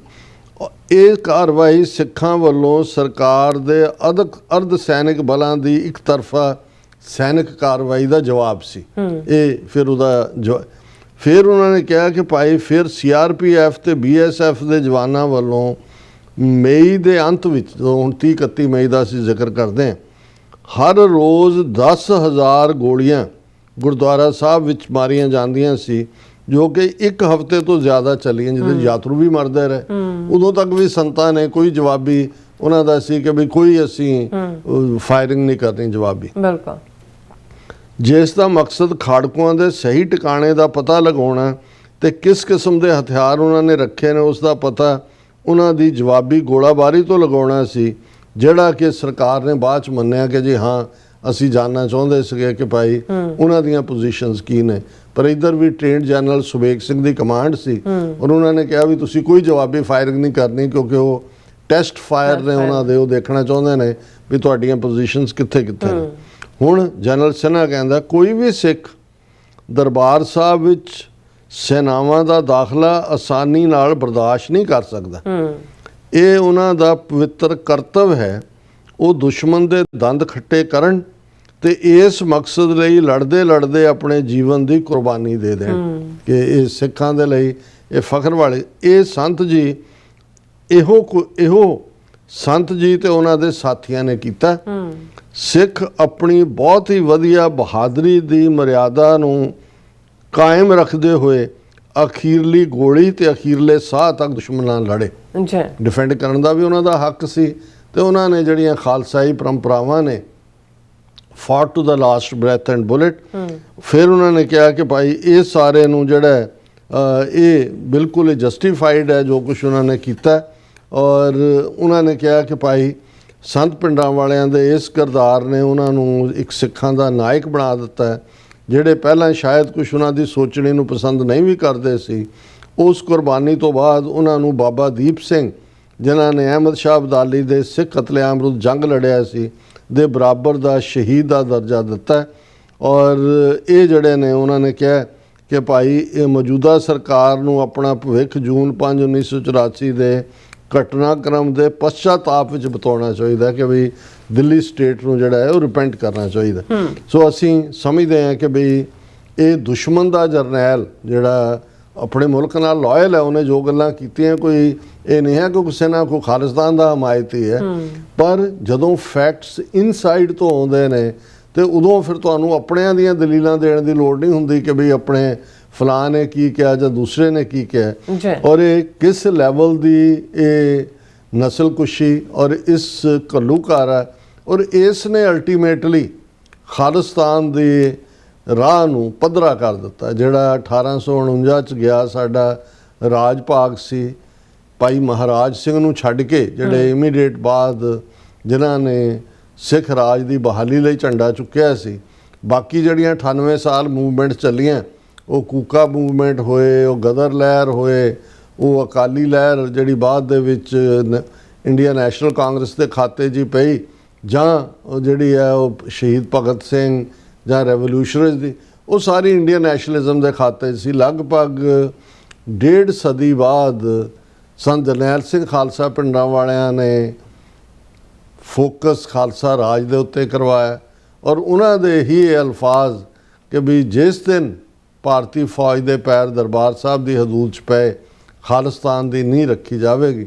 ਸੋ ਜੂਨ 84 ਤੋਂ ਬਾਅਦ ਕਿਸੇ ਵੀ ਜਿਹੜਾ ਕਿਸੇ ਲੈਵਲ ਦੇ ਉੱਤੇ ਵੀ ਕੋਈ ਸਿੱਖ ਸੀ, ਕਿੰਨਾ ਕੁ ਦੀ ਪਾਰਟਿਸਪੇਸ਼ਨ ਸੀ ਨਹੀਂ ਸੀ, ਉਹ ਇਹਨਾਂ 42 ਵਰ੍ਹਿਆਂ ਦੇ ਵਿੱਚ ਕਨਵਿੰਸ ਹੁੰਦਾ ਚਲਾ ਗਿਆ ਕਿ ਖਾਲਿਸਤਾਨ ਦੀ ਕਾਇਮੀ ਤੋਂ ਬਿਨਾਂ ਸਿੱਖਾਂ ਦਾ ਕੋਈ ਮਸਲਾ ਹੱਲ ਨਹੀਂ ਹੋਣਾ। ਅਸੀਂ ਸਮੂਹ ਇਹਨਾਂ 42 ਵਰ੍ਹਿਆਂ ਦੇ ਔਰ ਖ਼ਾਸ ਤੌਰ 'ਤੇ ਜੂਨ 84 ਦੇ ਘੱਲੂਘਾਰੇ ਦੌਰਾਨ ਅਖੀਰਲੀ ਗੋਲੀ ਤੇ ਅਖੀਰਲੇ ਸਾਹ ਤੱਕ ਜੂਝਣ ਵਾਲੇ ਆਪਣੇ ਯੋਧਿਆਂ ਨੂੰ, ਸਿੰਘਾਂ ਸਿੰਘਣੀਆਂ ਨੂੰ, ਜਿਨ੍ਹਾਂ ਦੇ ਵਿੱਚ ਸਿੰਘਣੀਆਂ ਦਾ ਯੋਗਦਾਨ ਹੈ, ਛੋਟੀਆਂ ਬੱਚੀਆਂ ਸਤਨਾਮ ਕੌਰ, ਵਾਹਿਗੁਰੂ ਕੌਰ, ਕਿਵੇਂ ਟੈਂਕਾਂ ਦੇ ਨਾਲ ਇਹ ਬੱਚੀਆਂ ਵੀ ਜੂਝੀਆਂ ਨੇ। ਇਹ ਬਹੁਤ ਸਾਰਾ ਇਤਿਹਾਸ ਹੁਣ ਸੋਸ਼ਲ ਮੀਡੀਆ ਰਾਹੀਂ ਵੀ ਸਾਹਮਣੇ ਆ ਰਿਹਾ, ਔਰ ਹੋਰ ਵੀ ਸੋਰਸਿਸ ਦੇ ਰਾਹੀਂ ਜਿਹੜਾ ਇਹਨਾਂ ਕੁਰਬਾਨੀਆਂ ਨੂੰ ਹਮੇਸ਼ਾ ਯਾਦ ਕੀਤਾ ਜਾਂਦਾ ਰਹੇਗਾ। ਲੇਕਿਨ ਅਲਟੀਮੇਟਲੀ ਅਸੀਂ ਸਮਝਦੇ ਹਾਂ ਕਿ ਹੁਣ ਜਿਹੜਾ ਫੋਕਸ ਹੈ ਉਹ ਸਾਡਾ ਖਾਲਿਸਤਾਨ ਦੀ ਕਾਇਮੀ 'ਤੇ ਹੀ ਹੋਣਾ ਚਾਹੀਦਾ। ਪਰ ਇਤਿਹਾਸਕ ਨਜ਼ਮ ਜਿਹੜੀ ਅਫਜ਼ਲ ਅਹਿਸਨ ਰੰਧਾਵਾ ਦੀ, ਜੇ ਅਸੀਂ ਇਸ ਹਫਤੇ ਦੇ ਵਿੱਚ ਉਹਨੂੰ ਕੋਟ ਨਾ ਕਰੀਏ ਤੇ ਇਹ ਘੱਲੂਘਾਰੇ ਦੀ ਯਾਦ ਮੁਕੰਮਲ ਨਹੀਂ ਹੁੰਦੀ, ਕਿਉਂਕਿ ਇਹ ਇੱਕ ਨਜ਼ਮ ਜਿਹੜੀ ਕਿ ਆਪਣੇ ਆਪ ਦੇ ਵਿੱਚ ਦੁਸ਼ਮਣ ਦੀ ਜ਼ਹਿਨੀਅਤ ਨੂੰ ਵੀ ਐਕਸਪੋਜ਼ ਕਰਦੀ ਹੈ, ਹੋਪ ਦਿੰਦੀ ਹੈ, ਸੰਤ ਪਿੰਡਾਂ ਵਾਲਿਆਂ ਨੂੰ ਨਾਇਕ ਦੇ ਤੌਰ 'ਤੇ ਪ੍ਰੈਜ਼ੈਂਟ ਕਰਦੀ ਹੈ। ਔਰ ਸਭ ਤੋਂ ਹੈਰਾਨੀ ਦੀ ਗੱਲ ਇਹ ਹੈ ਕਿ ਅਫਜ਼ਲ ਅਹਿਸਨ ਰੰਧਾਵਾ ਕੋਈ ਸਾਡੇ ਪੰਜਾਬ 'ਚ ਨਹੀਂ ਰਹਿੰਦੇ ਸੀ, ਕੋਈ ਭਾਰਤ 'ਚ ਨਹੀਂ ਰਹਿੰਦੇ ਸੀ, ਸਿੱਖ ਵੀ ਨਹੀਂ, ਇੱਕ ਮੁਸਲਮਾਨ ਬੈਕਗਰਾਊਂਡ, ਲੈਲਪੁਰ 'ਚ ਬੈਠੇ, ਔਰ 9 ਜੂਨ ਨੂੰ ਇਹ ਨਜ਼ਮ ਲਿਖਦਾ ਹੁੰਦਾ ਵੀ 2 ਸਾਲ ਤੁਹਾਡੇ ਕੋਲ ਜਾਣਕਾਰੀ ਆ ਗਈ ਔਰ ਤੁਸੀਂ, ਔਰ ਉਸ ਦੀ ਉਹਨਾਂ ਨੇ ਜਿਹੜਾ ਉਨਵਾਨ ਆਪਣੀ ਨਜ਼ਮ ਦਾ ਦਿੱਤਾ, ਓੜਕ ਮੁੱਕੇਗੀ ਇਹ ਰਾਤ। ਹੁਣ ਜਿਹੜੀ ਜਦੋਂ ਜ਼ੁਲਮ ਹੁੰਦਾ ਹੈ ਤੇ ਅਸੀਂ ਕਹਿੰਦੇ ਹਾਂ ਵੀ ਇਹ ਜ਼ੁਲਮ ਦੀ ਕਾਲੀ ਹਨੇਰੀ ਬੋਲੀ ਰਾਤ ਹੈ, ਕਿਉਂਕਿ ਕੋਈ ਸੁਣਦਾ ਨਹੀਂ ਹੈ, ਕੋਈ ਆਵਾਜ਼, ਸਭ ਸੁੱਪ ਹੁੰਦੇ ਨੇ, ਡਾਰਕਨੈਸ ਹੁੰਦੀ ਹੈ, ਖੌਫ ਹੁੰਦਾ ਹੈ। ਔਰ ਜਦੋਂ ਹਨੇਰੀ ਚੱਲਦੀ ਹੈ ਜ਼ੁਲਮ ਦੀ ਇਹ, ਲੇਕਿਨ ਉਹ ਕਹਿੰਦੇ ਨੇ ਵੀ ਓੜਕ ਮੁੱਕੇਗੀ ਇਹ ਰਾਤ, ਜ਼ੁਲਮ ਦੀ ਕਾਲੀ ਬੋਲੀ ਹਨੇਰੀ ਰਾਤ ਵੀ ਅਖੀਰ ਇੱਕ ਦਿਨ ਖਤਮ ਹੋਏਗੀ। ਸੁਣ ਰਾਈਆ ਕਰਮਾਂ ਵਾਲਿਆ ਮੈਂ ਬੇਕਰਮੀ ਦੀ ਬਾਤ, ਮੇਰਾ ਚੜ੍ਹਦਾ ਸੂਰਜ ਡੁੱਬਿਆ ਮੇਰੇ ਦਿਨ ਨੂੰ ਖਾ ਗਈ ਰਾਤ। ਮੇਰੀ ਸਾਵੀ ਕੁੱਖ ਜਨਮਾ ਚੁੱਕੀ ਜਿਹੜੀ ਗੁਰੂ ਸਿਆਣੇ ਵੀਰ, ਅੱਜ ਤਪਦੀ ਭੱਠੀ ਬਣ ਗਈ ਤੇ ਉਹਦੀ ਵੇਖ ਅਸੀਰ। ਅੱਜ ਤਪਦੀ ਭੱਠੀ ਬਣ ਗਈ ਮੇਰੀ ਸਾਵੀ ਕੁੱਖ ਅਖੀਰ, ਵਿੱਚ ਫੁੱਲਾਂ ਵਾਂਗੂ ਖਿੜ ਪਏ ਮੇਰੇ ਸ਼ੇਰ ਜਵਾਨ ਤੇ ਪੀਰ। ਅੱਜ ਤਪਦੀ ਭੱਠੀ ਬਣ ਗਈ ਮੇਰੀ ਮਹਿਕਾਂ ਵੰਡਦੀ ਕੁੱਖ, ਅੱਜ ਮੇਰੇ ਥਣਾ ਚੋਂ ਚੁੰਘਦੇ ਮੇਰੇ ਬੱਚੇ ਲਹੂ ਤੇ ਦੁੱਖ। ਅੱਜ ਤਪਦੀ ਭੱਠੀ ਬਣ ਗਈ ਮੇਰੀ 7 ਸਮੁੰਦਰ ਅੱਖ, ਅੱਜ ਝੱਲੀ ਜਾਏ ਨਾ ਜੱਗ ਤੋਂ ਮੇਰੇ ਸ਼ਹੀਦਾਂ ਵਾਲੀ ਦਖ। ਅੱਜ ਤਪਦੀ ਭੱਠੀ ਬਣ ਗਈ ਮੇਰੀ ਚੂੜੇ ਵਾਲੀ ਬਾਂਹ, ਅਜੇ ਵਿੱਚ ਸ਼ਹੀਦੀ ਝੰਡਿਆਂ ਹੈ ਮੇਰਾ ਝੰਡਾ ਤਾਂ। ਅੱਜ ਤਪਦੀ ਭੱਠੀ ਬਣ ਗਿਆ ਮੇਰਾ ਸਗਲੇ ਵਾਲਾ ਪੈਰ, ਅੱਜ ਵੈਰੀਆਂ ਕੱਢ ਵਿਖਾਲਿਆ ਹਾਏ 5 ਸਦੀਆਂ ਦਾ ਵੈਰ।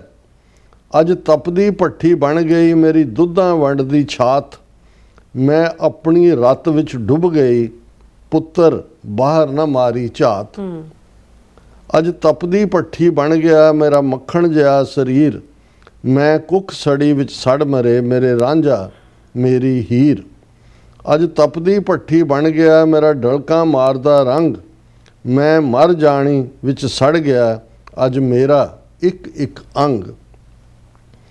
ਅੱਜ ਤਪਦੀ ਭੱਠੀ ਬਣ ਗਈ ਮੇਰੇ ਵਿਹੜੇ ਦੀ ਹਰ ਇੱਟ, ਜਿੱਥੇ ਦੁਨੀਆ ਮੱਥਾ ਟੇਕਦੀ ਉਹ ਬੂਟਾਂ ਛੱਡੀ ਪਿੱਠ।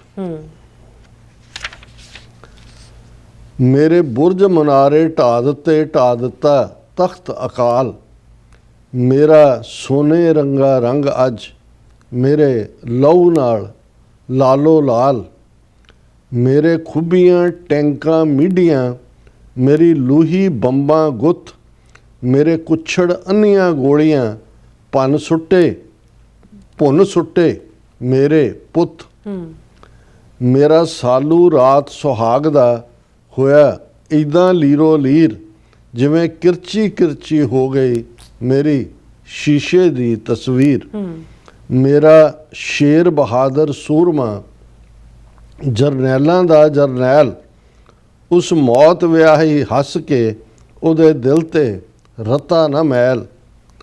ਪਰ ਕੋਈ ਨਾ ਉਹਨੂੰ ਬੋੜਿਆ, ਉਹਨੂੰ ਵੈਰੀਆਂ ਮਾਰਿਆ ਘੇਰ, ਉਂਝ ਡੱਕੇ ਰਹਿ ਗਏ ਘਰਾਂ ਵਿੱਚ ਮੇਰੇ ਲੱਖਾਂ ਪੁੱਤਰ ਸ਼ੇਰ। ਸੁਣ ਰਾਹੀਆ ਕਰਮਾਂ ਵਾਲਿਆ ਇਸ ਬੇਕਰਮੀ ਦੀ ਬਾਤ, ਮੇਰਾ ਚੜ੍ਹਦਾ ਸੂਰਜ ਡੁੱਬਿਆ ਮੇਰੇ ਦਿਨ ਨੂੰ ਖਾ ਗਈ ਰਾਤ। ਮੇਰੇ ਲੂਲੋਂ ਚੋਂ ਪਈ ਵਗਦੀ ਭਾਵੇਂ ਲਹੂ ਦੀ ਇੱਕ ਨਹਿਰ, ਮੈਂ ਅਜੇ ਜਿਉਂਦੀ ਜਾਗਦੀ ਮੈਂ ਚੱਲ ਗਈ ਸਾਰਾ ਕਹਿਰ। ਮੈਂ ਮਰ ਨਹੀਂ ਸਕਦੀ ਕਦੇ ਵੀ ਭਾਵੇਂ ਵੱਢਣ ਅੱਠੇ ਪੈਰ, ਭਾਵੇਂ ਦੇਣ ਤਸੀਹੇ ਰੱਜ ਕੇ ਭਾਵੇਂ ਰੱਜ ਪਿਆਵਣ ਜ਼ਹਿਰ।